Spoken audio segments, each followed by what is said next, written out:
Welcome back, everyone, to the deep dive. Today, we're going to be looking at something, well, maybe a little unexpected. Oh, Interview questions for a wedding planner. wedding planner. Okay. Yeah. But before you think, oh, this isn't for me, I'm out of here, hear me out for a second, okay? Because this seemingly very niche area actually gives us some really fascinating looks into uh, planning, problem solving, managing events where the stakes are, incredibly high. Like, these are skills that you can use everywhere. I mean, yeah, that's It's not just about weddings. it's not just about weddings, no. So, we've been looking at this resource from Talent Lift. It's called Wedding Planner Interview Questions. And what's interesting about it is right off the bat, how comprehensive it is. Like, they really, really get into it. Yeah, it's clear that they're not just checking boxes, when they evaluate a wedding planner. They're really trying to get at how someone thinks, how they act, especially under pressure. Exactly. And that's what we want to do today, too, right? We want to pull out the most valuable stuff, the lessons, the insights about event planning, client relationships, how to deal with like a full-blown crisis. We want to get all of that just from these questions Absolutely. and give you, the listener, a whole new way of thinking about these skills. So imagine this, right?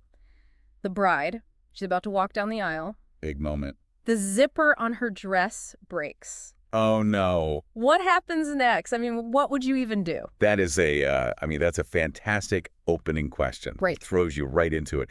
High pressure, you have to think on your feet, and it's a perfect example of what we call a situational interview question. These questions are designed to see, how would you actually handle this? Like real world, totally unexpected. Okay, so let's dig into some more of these situational questions then. Here's one. The client, they've got their heart set on this super specific type of flower. Okay. But it turns out completely out of season. Uh-oh. Not available at all. Oh, that's tough. What are they even looking for here? Well, what's interesting is it's not just about, giving them a flat no. Yeah. A really good planner, a planner with some foresight, might have a whole database of other florists, right? Like really reputable ones they can contact. Okay, yeah. Or, even better, they might have already negotiated agreements with a few different suppliers. Oh, that's smart. Right. So that if something like this happens, they've got options. Yeah, yeah. This is this kind of proactive approach, this building in like resilience to your plans. That's essential. Any project where you've got like dependencies, anything that relies on something else. Totally. Yeah. And then, of course, you have the client communication piece. How do you tell them this news? Yeah. How do you break it to them? With empathy. Give them options that still, fit their vision. That's huge. Huge. All right, so back to the broken zipper for a second, because I'm still thinking about that. Oh, yeah. The question specifically says there's no backup option immediately available. Oh. So beyond that initial panic, what then? Well, I think it really highlights the value of like those preventative measures. Right. Thinking ahead. Thinking ahead, yeah. Does the planner have one of those emergency kits? Right, right. Have they even talked to the bride beforehand about like, hey, what if this happens? Oh, smart. Because the real insight is anticipating these crises, not just reacting, but anticipating. That's a good point. And even if there's no immediate fix, a really resourceful planner might, think outside the box a little. Right. Is there anyone there who knows how to sew? Like even a guest, Yeah, yeah. could they, use safety pins strategically? Mhm. Just as a temporary fix. It's about staying calm, exploring all the possibilities, even the ones that are a little unconventional. I like that. Okay, next one. The wedding, it's running super late, like significantly behind schedule. Oh, no. Due to a whole bunch of unforeseen delays. I mean, this sounds like a logistical nightmare to me. It does. What's the big skill they're testing with this one? Well, if we zoom out and look at it from a project management perspective, it's really about time management and prioritizing under pressure. Okay. A skilled planner, they need to quickly figure out like where are the bottlenecks, what's holding things up, and then communicate clearly, with everyone involved, the vendors, the wedding part, everyone. Right. And then, okay, now how do we adjust the rest of the schedule? Right. Get back on track. Get back on track, but without, sacrificing those really important moments. Yeah, yeah. It's about staying calm when, everyone else is probably freaking out. Right, right. Calm under pressure. Yeah. Okay, which it feels like a theme here, right? It does. All right, here's another tough one. The venue, the place where the wedding's happening, they suddenly say, we can't do the decor package. Wow. Not happening. Not today. Talk about a last-minute curveball. That's a big one. So what's going on here? What are they looking at? I think this gets to the heart of vendor management, right? Which is basically, how do you build and maintain good relationships with everyone involved? Right. Caterers, photographers, everyone. And then you combine that with like rapid problem solving. So it's not just about having a good Rolodex. It's about knowing how to use it. Exactly. A good planner would immediately go back to that contract. Right. Figure out what are their options. Yeah. Even if it means the venue messed up. Right. And then, boom, find another solution for the decor. Okay. All while, trying to keep the client calm. Yeah. This might mean calling in some favors from their network, find new vendors, super last minute, and definitely some fast negotiation to stay within the budget. I mean, that's like conducting an orchestra in the middle of a hurricane. A little bit, yeah. So last situational question they give us. The photographer cancels. No. Last minute. No replacement. Wow. I mean, that's huge. Yeah. The memories of this whole day are like on the line. That's a crisis. So how does someone even handle that? This is where you really see those crisis management skills. Yeah. Right? It's about being able to deal with these unexpected, potentially disastrous events. Right. A planner needs to use their network, even when they're under a ton of pressure. Okay, yeah. Do they have backup photographers they can call? What's their plan B for capturing these important moments? Right. Even if they can't find a professional replacement right away, are there other ways? Like, can they get guests to share their photos easily? Right. Or maybe they can, do a more documentary style approach for now.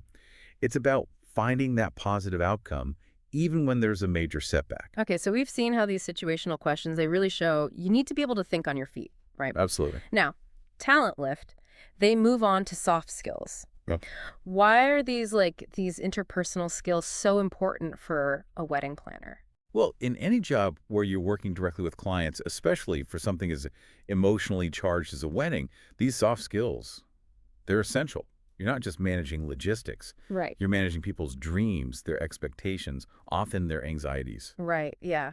So the first soft skill they talk about is handling conflict, either with clients or vendors. Mm-hmm.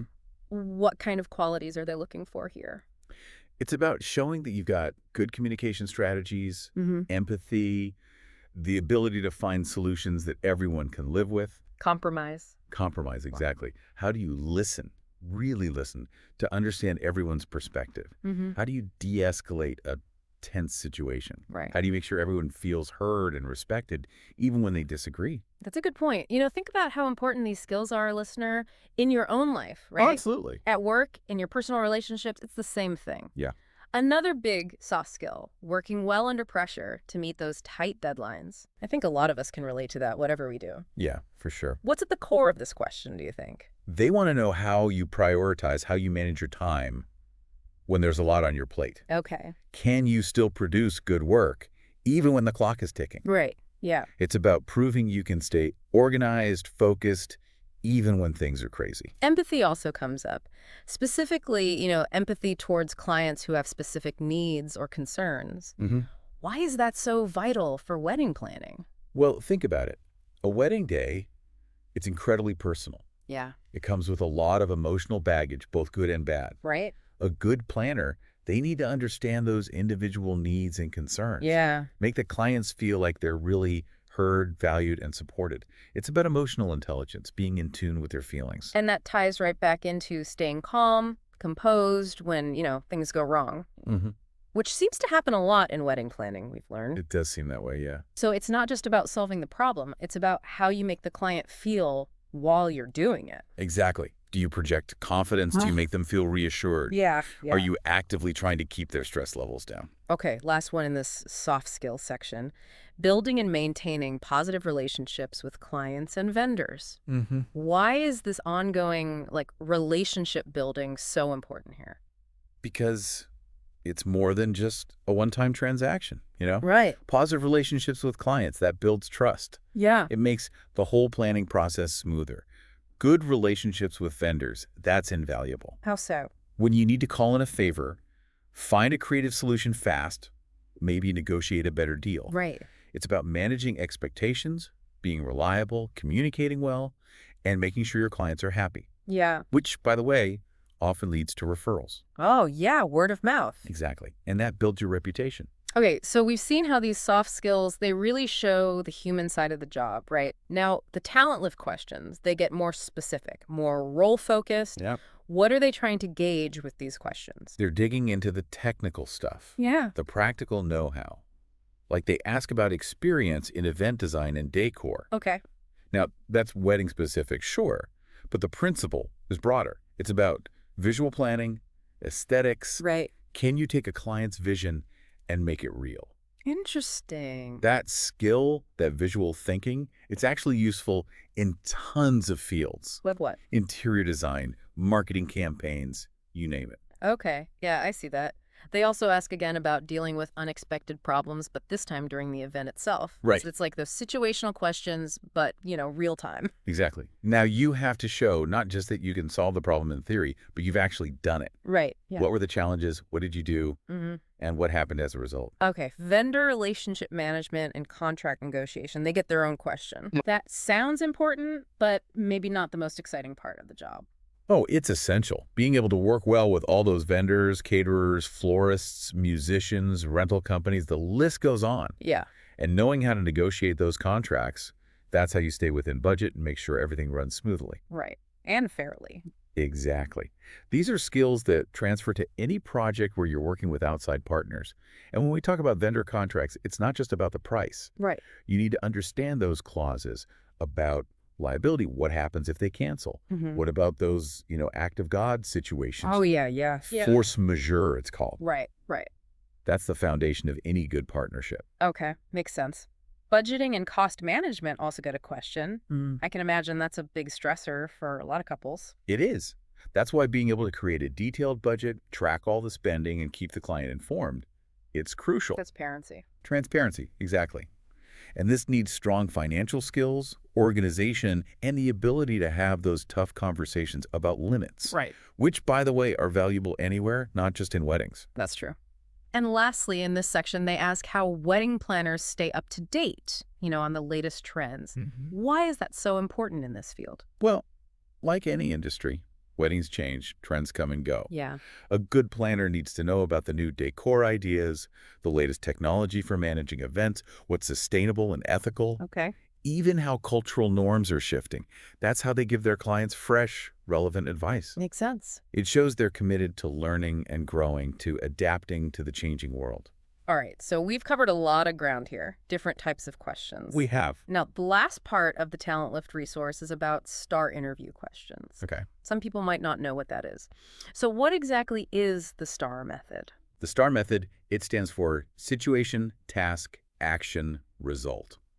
It's a really useful way to answer behavioral interview questions. Okay. It encourages people to give specific examples from their work experience, real stories that show their skills. So less, I'm a great communicator, more, here's how I communicated in this tricky situation. Exactly. All right, and the source gives 5 examples of STAR questions specifically for wedding planners. Let's go through them quickly. Sure. First one, tell me about a time you had to improvise to save the day to make sure the wedding was a success. What are they getting at with this? This question is all about adaptability. Can you think on your feet, be creative under pressure? They want a story where the planner had to come up with a solution on the spot, and it worked. All right, next STAR question. Managing multiple tasks at the same time for a wedding project sounds like a test of organization. It is. They want to know, can you juggle all those responsibilities? Can you prioritize? When there are so many moving parts, so many people involved, can you make sure everything gets done? Okay. Then we have, tell me about a time you had to deal with a difficult client. Back to those soft skills. Exactly. This is about conflict resolution, interpersonal skills in a real situation. Right. How did they handle a tough personality? Yeah. Unreasonable demands? How did they solve the conflict while staying professional and getting a good result for everyone? Okay. The fourth STAR example is about overcoming unexpected challenges during the wedding itself. Right. Which, as we've discussed, seems pretty common. It does, yeah. But with STAR, the focus is on the specific actions they took and what the outcome was. It's about showing you can solve problems in a high-pressure moment with a clear story, a beginning, middle, and end. Exactly. And the final star quotient is about a time they took initiative to improve something about the venue or the event. Mm. And that improvement made a real difference. What's the point of this one? This shows whether they're proactive, whether they go above and beyond. Right. Are they always looking for ways to make things better for the client? Yeah, yeah. It demonstrates initiative, a commitment to exceeding expectations. I like that. It's really interesting how these star questions, they force people to give concrete examples Right. instead of just saying, I'm great at this. It makes what they're saying much more believable. It gives proof of their skills. Right. And for you, the listener, this is valuable whether you're the one being interviewed or you're the one doing the interviewing. Mm-hmm. Asking for these specific examples using STAR, it can tell you so much more about someone's abilities. Totally. Well, this has been a really fascinating deep dive. It has. I mean, who knew that looking at interview questions for wedding planners could teach us so much about these essential skills, right? Right. Skills that apply to so many areas of life and work. Absolutely. The key takeaway, I think, is that even in a specialized field like this, the core skills, they're universal. Yeah. Planning, problem solving, communicating clearly and with empathy, handling those crises. Right. Those are valuable everywhere. And hopefully, listener, by going through these questions with us, you've gotten a new perspective, maybe a surprising one, Yeah. on how to deal with challenges, manage tricky situations, and build strong relationships. In your work and your life. Exactly. So here's a final thought for you to ponder.